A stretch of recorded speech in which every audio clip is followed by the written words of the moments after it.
Welcome to Rajasthan study number 1। Rajasthan study number 1 आप सभी का स्वागत है बच्चों। NMMS एग्ज़ाम 2000 जो 25 में जनवरी में आपका जो एग्ज़ाम होने वाला है उसमें हमने पहली क्लास कल 8 बजे अपनी आ चुकी है, जिसमें हमने राजस्थान के प्रतीक चिन्ह है वो देखे हैं। अब मैंने इतिहास स्टार्ट किया है, प्रतीक चिन्ह हमने क्लियर कर लिए। आज हम पढ़ेंगे प्रमुख शासक।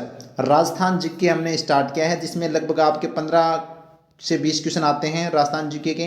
तो राजस्थान जीके अच्छे से हम कर रहे हैं साथियों। इसमें प्रमुख शासक से क्वेश्चन एग्जाम में पूछे जाते हैं बार बार में। ये अपने क्लास नंबर 2 है साथियों, याद रखना। तो बच्चों क्लास नंबर 2 है, ये आपको प्रमुख शासक वाला चैप्टर जो राजस्थान अध्ययन जो अपनी पुस्तक है कक्षा 7 की, जिसमें चैप्टर नंबर 6 है, ये आपको मैं शॉर्ट और स्मार्ट तरीके से करवाने वाला हूँ, जो एग्जाम में आपके सीधे सीधे है वो क्वेश्चन आएंगे।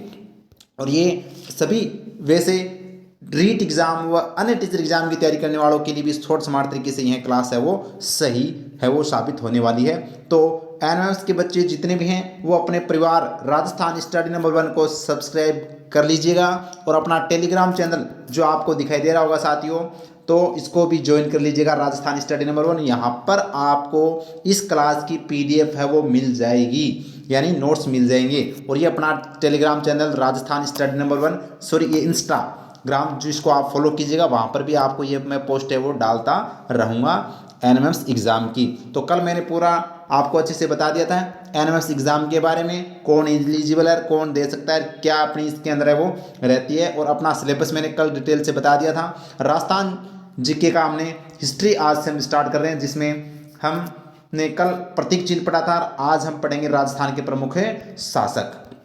तो स्टार्ट करते हैं विदाउट वेस्टिंग टाइम। क्लास को लाइक कीजिएगा, ज़्यादा से ज़्यादा बच्चों इस क्लास को शेयर करना है, और अपने परिवार राजस्थान स्टडी नंबर 1 को सब्सक्राइब भी करना है। तो स्टार्ट करते हैं। तो बच्चों देखिएगा, राजस्थान के प्रमुख शासक जो इम्पोर्टेंस रूलर ऑफ राजस्थान, यानी कि आपके चैप्टर जो कक्षा 7 का चैप्टर नंबर 6 है, जो हमारा राजस्थान जो पुस्तक, इससे आपका निचोड़ में आपके सामने रखने वाला हूँ बड़ा ही शॉर्ट और स्मार्ट तरीके से। तो पहला जो इसमें शासक दे रखा है पृथ्वीराज चौहान। अब इसमें आपको बच्चों क्या याद करना है वो मैं आपको लेकर आया हूँ आपके सामने। फालतू की चीज़ें आपको नहीं देखनी है, आपके एग्ज़ाम में लगातार है वो 3-4 साल का एक्सपीरियंस है, मेरे को पता है क्या एग्जामिनर वो पूछता है, क्या आपसे पूछा जाएगा, क्या आपको याद करना है। तो देखिएगा, पृथ्वीराज चौहान जो 1177 से लेकर 1192 तक है, वो क्या शासक रहता है साथियों, याद रखना। अब आपसे पूछा जाएगा पृथ्वीराज चौहान के पिता का नाम क्या है, सोमेश्वर। इसके में आपको थ्योरी कॉन्सेप्ट और उसके बाद में मोस्ट इंपॉर्टेंट क्वेश्चन भी करवाने वाला हूँ MCQ, ठीक है। तो देखिएगा, पृथ्वीराज चौहान के पिता का नाम क्या है, सोमेश्वर है भाई, क्या है, सोमेश्वर है बच्चों। माता का नाम क्या है, कर्पूरी देवी, कर्पूरी देवी। और युद्ध आपको पता होना चाहिए, पृथ्वीराज चौहान जो एक प्रतापी शासक था, शक्तिशाली शासक था साथियों। इसमें इसने युद्ध भी लड़े थे। एक लड़ा था त्रायन का प्रथम युद्ध, जो कब लड़ा था, 1191 ईस्वी में। कब लड़ा था, 1191 ईस्वी के अंदर। और द्वितीय युद्ध लड़ा था 1192 के अंदर। अब आपको मैं बता दूं, त्रायन का जो प्रथम युद्ध, आपके एग्जाम में सीधा क्वेश्चन आएगा, त्रायन का प्रथम युद्ध कब हुआ, 1191 ईस्वी में। त्रायन का द्वितीय युद्ध या दूसरा युद्ध कब हुआ, तो 1192 में। अब पहला जो त्रायन का युद्ध होता है वो किस किस के बीच में होता है, तो याद रखना, एक तो पृथ्वीराज चौहान थे, और दूसरा जो शासक था जिसका नाम था मोहम्मद गोरी। क्या नाम था, गोरी। अब ये गोरी से आप इसको छोरी मत समझना, ये क्या था, शासक था, आदमी था भाई, ये गोरी, मोहम्मद गोरी। कौन था, मोहम्मद गोरी। अब इसके बीच में और पृथ्वीराज चौहान के बीच में युद्ध होता है त्रायन का प्रथम युद्ध, जिसमें प्रथम युद्ध कौन जीतता है, पृथ्वीराज चौहान जीतता है। ये आपको देख सकते हैं, बड़े बड़े मुच्छे वाले पृथ्वीराज चौहान जो आप देख सकते हैं, राजस्थान के शूरवीर। फिर दूसरा द्वितीय युद्ध है, वो फिर से पृथ्वीराज चौहान और मोहम्मद गोरी के बीच में होता है। और ये दूसरा युद्ध है वो कौन जीत जाता है, मोहम्मद गोरी जीत जाता है, और पृथ्वीराज हार जाता है। तो त्रायन का द्वितीय युद्ध और प्रथम युद्ध आपको याद रखना है। अब एग्जाम में ये जानकारी कहाँ से मिलती है, एक पृथ्वीराज रासो ग्रंथ, ग्रंथ का मतलब होता है बच्चों पुस्तक, और ये पुस्तक, इस पुस्तक का नाम क्या है? पृथ्वीराज रासो पुस्तक है, जिसके लेखक कौन है? चंद्रवरदाई है। कौन है लेखक है? चंद्रवरदाई। तो याद रखना, चंद्रवरदाई इसके लेखक है बच्चों। किस पुस्तक के? पृथ्वीराज रासो। क्योंकि चंद्रवरदाई है वो पृथ्वीराज रासो के बहुत ही खास मित्र थे और ये इनके साथ ही रहते थे हमेशा। तो इन्होंने पुस्तक लिखी, चंद्रवरदाई ने, पृथ्वीराज रासो। ठीक है। उसके बाद में बच्चों प्रमुख दरबारी भी एग्जाम में आपको याद रखने हैं। पर एक तो चंद्रवरदाई था, एक जनार्दन, पृथ्वीराज चौहान के दरबार में एक जनार्दन नामक लेखक था, कवि था, जानक और पृथ्वी भट्ट, ये सभी आपको याद रखने हैं। तो चंद्रवरदाई, जनार्दन, जानक भट्ट और यहाँ पर बात करें तो पृथ्वी भट्ट, ये सभी क्या हैं? ये इसे पृथ्वीराज चौहान के दरबारी थे। आप देख सकते हैं सेकंड बैटल ऑफ ट्राइन, यानी द्वितीय युद्ध ट्राइन का, और ये प्रथम युद्ध आपको ध्यान रखना है। उम्मीद करता हूँ पृथ्वीराज चौहान के बारे में अच्छे से आपको याद हो गया होगा बच्चों। तो हमने क्या देखा अभी तक? तो अभी तक बच्चों हमने देखा है पृथ्वीराज चौहान, जिनके पिता का नाम सोमेश्वर था, माता का नाम कर्पूरी देवी था। दो युद्ध उन्होंने लड़े थे शानदार तरीके से। वैसे युद्ध तो बहुत ही लड़े थे, लेकिन दो युद्ध आपको याद रखने हैं। ट्राइन का प्रथम युद्ध 1191 में, ट्राइन का द्वितीय युद्ध 1192 में लड़ा था। प्रथम युद्ध में जीते थे तो पृथ्वीराज चौहान, और द्वितीय में हार गए थे। इनके ग्रंथ पृथ्वीराज रासो याद रखना, जिसके लेखक कौन है? चंद्रवरदाई है, जो एग्जाम में आपके बार बार पूछा जाएगा। और ये अपने को ध्यान रखना, पृथ्वीराज रासो पुस्तक के लेखक कौन है? चंद्रवरदाई। और इनके अन्य प्रमुख दरबारी भी याद आपको रखने हैं, चंद्रवरदाई, जनार्दन, जानक भट्ट और पृथ्वी भट्ट। उम्मीद करता हूँ क्लियर हो गया होगा। अब बढ़ते हैं नेक्स्ट अपने शासक की ओर, और बड़ा ही शानदार जानदार निचोड़ आपके सामने में रखने वाला हूँ। तो सेकेंड जो शासक है साथियों, नाम आता है बच्चों महाराणा कुंभा। क्या है? महाराणा कुंभा। और ये ऐसी कोई एग्ज़ाम नहीं है, चाहे वो आपकी NMMS की एग्ज़ाम हो या फिर राजस्थान की जो भी प्रतियोगी परीक्षाओं की एग्ज़ाम हो, वहाँ से क्वेश्चन महाराणा कुंभा से क्वेश्चन नहीं आए तो वो फिर वो एग्ज़ाम ही किस काम का। तो यहाँ से महाराणा कुंभा से आपके एग्ज़ाम में भी क्वेश्चन आएगा, 100% आएगा। तो अच्छे से अपने को महाराणा कुंभा पढ़ना है और अच्छे से इनको समझना है। तो महाराणा कुंभा की हम चर्चा करेंगे साथियों। तो इनका जन्म कब होता है? तो आपकी बुक में डायरेक्टली दे रखा है 1417 ईस्वी के अंदर चित्तौड़ में है वो महाराणा कुंभा का क्या होता है? जन्म होता है। राजा कब बने थे ये? तो ये राजा बने थे 1433 ईस्वी में। अब देखो 1417 में इनका जन्म हुआ और 1433 में ये राजा बन गए। तो मात्र कितनी साल में? तो आप देख सकते हैं, आप मात्र हम देखें तो 17 साल की उम्र में है वो ये क्या बन गए? राजा बन गए थे महाराणा कुंभा। याद रखना, वेरी इंपॉर्टेंट है। और महाराणा कुंभा के पिता का नाम क्या था? मोकल, महाराणा मोकल था। याद रखना भाई। अब अगर हम आगे देखें तो स्वर्ण युग वेरी वेरी इंपॉर्टेंट है और एग्जाम में क्वेश्चन आता है बार बार में। सांस्कृतिक दृष्टि से मेवाड़ का स्वर्ण युग किस शासक के काल को कहते हैं? तो महाराणा कुंभा के शासन काल को है वो मेवाड़ का, सांस्कृतिक दृष्टि से मेवाड़ का स्वर्ण युग कहते हैं, गोल्डन एरा। यानी कि साथियों स्वर्ण युग क्या होता है बच्चों? आपको बता दूं, सांस्कृतिक दृष्टि से का मतलब ये है कि उन्होंने अपने शासन, जब उनका शासन था ना, राजा थे उसमें, तब उन्होंने अच्छे अच्छे कार्य करवाए। यानी किले, महल, दुर्ग, बहुत से कार्य उन्होंने करवाए। और सांस्कृतिक दृष्टि से उनको है वो राजस्थान की कला संस्कृति को उन्होंने बढ़ावा दिया, जिसकी वजह से इनके काल को है वो सांस्कृतिक दृष्टि से स्वर्ण युग कहते हैं। क्लियर है बच्चों? अब आगे देखिएगा 32 दुर्ग ये देख सकते हैं आप। तो 84 दुर्गों में से 32 दुर्गों का निर्माता कौन है रे? महाराणा कुंभा। तो 84 दुर्गों में से 32 दुर्गों का निर्माता कौन है? महाराणा कुंभा है, वो हैं। याद रखना, जो आपकी बुक में यह लाइनें दे रखी है। अब ये कुछ दुर्ग भी दे रखे हैं। दुर्ग का मतलब किले, गढ़, महल। ठीक है। तो अचलगढ़ दुर्ग, मचान दुर्ग, बसंतीगढ़, भोमट दुर्ग, कुंभलगढ़ दुर्ग और विजय स्तंभ का निर्माण ये आप देख सकते हैं। ये विजय स्तंभ, इन सभी का निर्माण किसने करवाया? महाराणा कुंभा ने। तो मेवाड़, क्योंकि ये मेवाड़ के राजा थे, तो मेवाड़ में 84 दुर्गों में से 32 दुर्गों का निर्माता कौन है? महाराणा कुंभा है बच्चों। याद रखना। और कुछ ये आपके याद रखना, अचलगढ़, मचान दुर्ग, बसंतीगढ़, भोमट और कुंभलगढ़ और विजय स्तंभ, ये खास कर याद रखने हैं आपको। इनका निर्माण किसने करवाया? महाराणा कुंभा ने करवाया। वेरी वेरी इंपॉर्टेंट है। उम्मीद करता हूँ इतनी बात क्लियर होगी। ये साथियों विजय स्तंभ आपको याद रखना है, जो उन्होंने अपने एक सारंगपुर युद्ध था जिसकी याद में इन्होंने विजय स्तंभ, विजय के उपलक्ष्य में विजय स्तंभ का निर्माण करवाया था।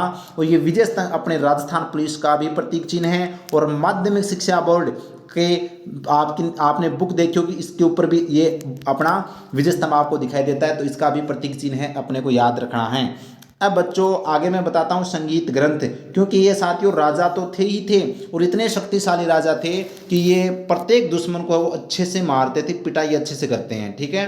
और ये साथ साथ में क्या थे, लेखक भी थे, कवि भी थे, संगीतकार भी थे।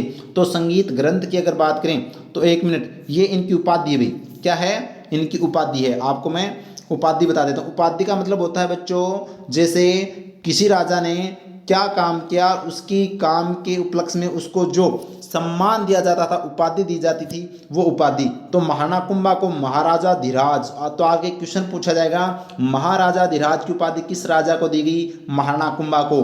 रायन महाराणा, तो राणाओं में महान कौन है, महाराणा की उपाधि भी है वो कुंभा को दी गई। और राजगुरु, दानगुरु और हालगुरु और चांपगुरु और छापगुरु, ये सभी है वो इनकी उपाधियाँ है जो एग्जाम में आपके अपनी बुक के अंदर कक्षा 7 के अंदर ये आपके दे रखी है। तो महाराजा धीराज, रायन, महाराणा, राजगुरु, दानगुरु, हालगुरु, चांपगुरु, ये सभी की सभी क्या हैं, इनकी उपाधियाँ है जो आपको याद रखनी है बच्चों। और ये PDF आपको टेलीग्राम राजस्थान स्टडी नंबर 1 पर मिल जाएगी। आगे देखो फिर संगीत ग्रंथ, तो इनकी उपाधियाँ आपने देख ली। ये साथियों, ये बच्चों याद रखना, ये उपाधि है, संगीत ग्रंथ नहीं, ये उपाधि है और इनके सम्मान में ये बोली जाती थी। अब आगे देखें इनके संगीत ग्रंथ जो एग्जाम में आपके बार बार पूछी जाएगी, तो अपने को याद रखनी है। संगीत राज किसकी ग्रंथ है, ये किसका संगीत ग्रंथ है, यह है महाराणा कुंभा का है। संगीत मीमांसा, ये भी महाराणा कुंभा का है। सूड प्रबंध और गीत गोविंद, ये सभी की सभी किसके हैं, संगीत ग्रंथ हैं, महाराणा कुंभा के संगीत ग्रंथ है बच्चों। तो संगीत राज, संगीत मीमांसा, सूड प्रबंध और गीत गोविंद है वो इनके क्या हैं, महाराणा कुंभा के संगीत ग्रंथ हैं। उम्मीद करता हूँ महाराणा कुंभा भी आपको क्लियर हो गया होगा। तो आपको क्या याद रखना है बच्चों, इनका जन्म 1417 में, राजा बन गए थे 1433 में। इनके सांस्कृतिक दृष्टि से मेवाड़ का स्वर्ण युग है वो कहते हैं इनके काल को। 84 दुर्गों में से 32 दुर्गों का निर्माण है वो महाराणा कुंभा ने करवाया था।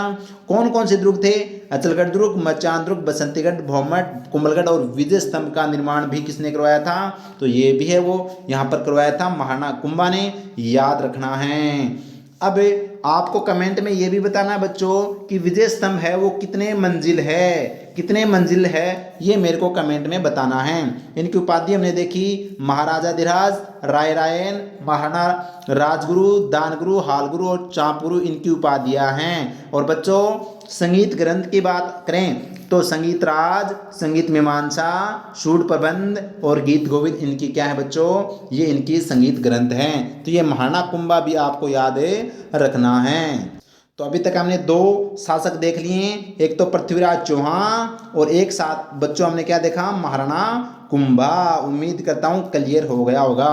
आगे देखिएगा नेक्स्ट शासक, नेक्स्ट वेरी वेरी इंपॉर्टेंट बच्चों जो एग्जाम में आपके बार बार पूछा जाता है, महाराणा प्रताप। तो तीसरा जो हम शासक पढ़ रहे हैं राजस्थान का, सबसे महान, सबसे शक्तिशाली, जो कभी डरा नहीं और हमेशा दुश्मनों के सामने लड़ा, वह है महाराणा प्रताप। राणाओं में महान महाराणा प्रताप। तो इनका जन्म बच्चों कब हुआ था, महाराणा प्रताप का 9 मई 1540, जो आपको याद रखना है, एग्जाम में एग्जिट डेट है वो पूछ ली जाती है। तो 9 मई 1540 को महाराणा प्रताप का जन्म होता है, जो आपकी बुक में दे रखा है। इनके पिता का नाम उदय सिंह था, माता का नाम था जयवंता बाई। क्या था नाम था, जयवंता बाई। और इनका राज्याभिषेक कब हुआ था, तो बच्चों राज्याभिषेक क्या होता है, राजा जब बनता ना, तो राजा बनता है तब उनके ऊपर जैसे ही राजा की गद्दी पर बैठने के बाद में तिलक निकाला जाता है, राजा बनने के बाद में तिलक निकाला जाता है, जिसको राज्याभिषेक बोलते हैं। और ये 28 फरवरी 1572 को। तो देखो इनका जन्म तो 1540 में हुआ था और राजा बने थे 1572 में। तो लगभग 32 वर्ष की उम्र में ये महाराणा प्रताप क्या बन गए थे? राजा, क्योंकि उनके पिता उदय सिंह की मृत्यु होने के बाद में। तो याद रखना 28 फरवरी 1572 को राजा बने थे, राज्याभिषेक हुआ था महाराणा प्रताप का। अब एग्जाम में आपके पूछ लिया जाता है बच्चों, एक युद्ध हुआ था जो बार बार में पूछा जाता है आपकी एग्जाम में, हल्दी घाटी का युद्ध। तो बच्चों एनएमएमएस एग्जाम में बार बार में पूछा जाता, तो ये हल्दी घाटी का युद्ध कब हुआ था? 18 जून 1576, जो आरबीएससी की जो बुक में दे रखा है 18 जून 1576 आपको याद रखना है। तो हल्दी घाटी का युद्ध कब हुआ? 18 जून 1576 में, और ये महाराणा प्रताप और वह अकबर के बीच में हुआ।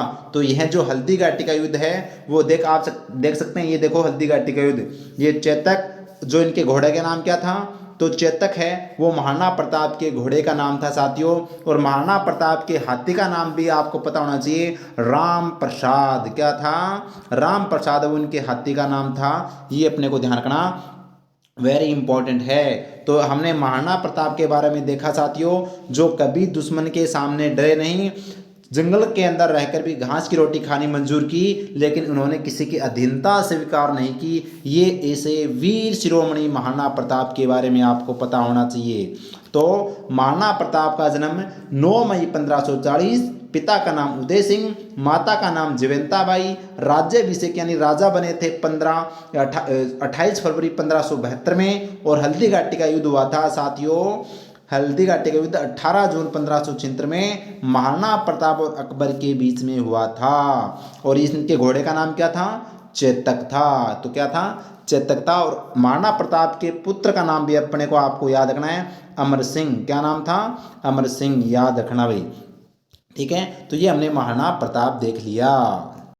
तो बच्चों आज हम है वो 3 ही शासक देखेंगे, बाकी जो आपके शासक हैं वो अच्छे से हम पढ़ते रहेंगे। बड़े ही शानदार और जानदार आपके एग्जाम से पहले राजस्थान जीके का अच्छे तरीके से मैं रिवीजन भी करवा दूंगा और याद भी करवा दूंगा और क्वेश्चन भी करवा दूंगा, जो एग्जाम में आपका क्वेश्चन गलत नहीं होगा। बस क्लास अच्छी लगी तो उसको लाइक कर देना, ज़्यादा से ज़्यादा शेयर कर देना, और अपने परिवार राजस्थान स्टडी नंबर 1 को सब्सक्राइब करना न भूलें, क्योंकि डेली आपको क्लास रात 8 बजे मिलती रहेगी।